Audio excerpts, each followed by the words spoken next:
जब सुने के होई भोजपुरी गाना, बस बजे के चाही गाना।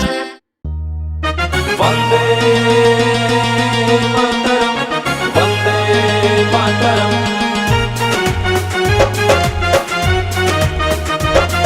बोलो भारत माता की जय।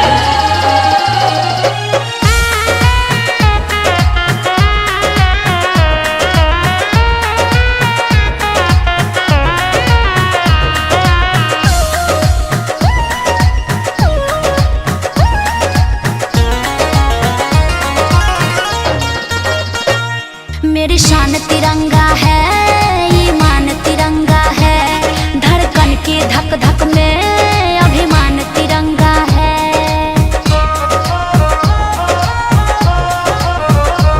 मेरी शान तिरंगा है, ईमान तिरंगा है, धड़कन के धक धक में अभिमान तिरंगा है।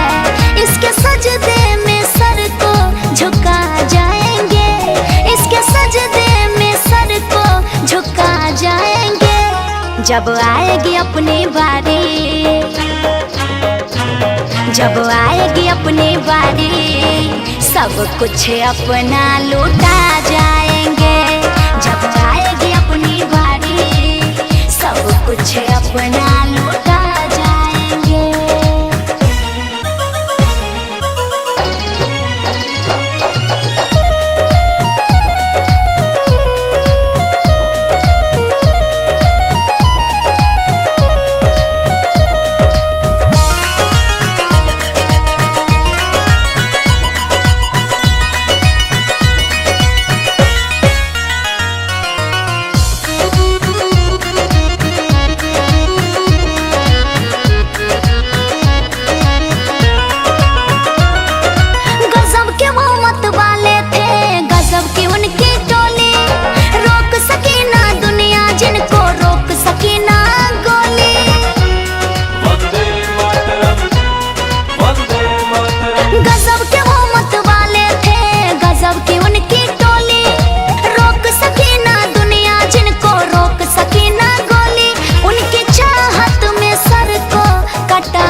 जब आएगी अपनी बारी,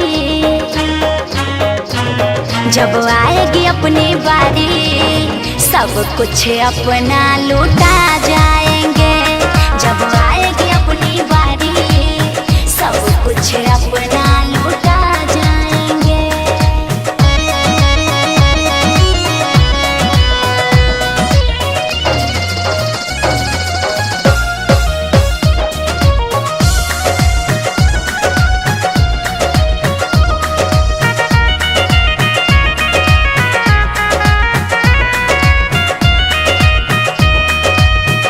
शहीदों की ये है ये अमर निशानी, बहती हवा भी अब ये बोले बन के इसकी दीवानी। वंदे मातरम, वंदे मातरम। कितने शहीदों की ये है ये अमर निशानी, बहती हवा भी अब ये बोले बन के इसकी दीवानी। शिव अंतरा संग जय हिंद रटा जाएंगे। जब आएगी अपनी बारी, जब आएगी अपनी बारी, सब कुछ अपना लूटा जाएंगे। जब आएगी अपनी बारी, सब कुछ अपना लूटा जाएंगे। जय हिंद, जय बिहारी, जय माँ भारती।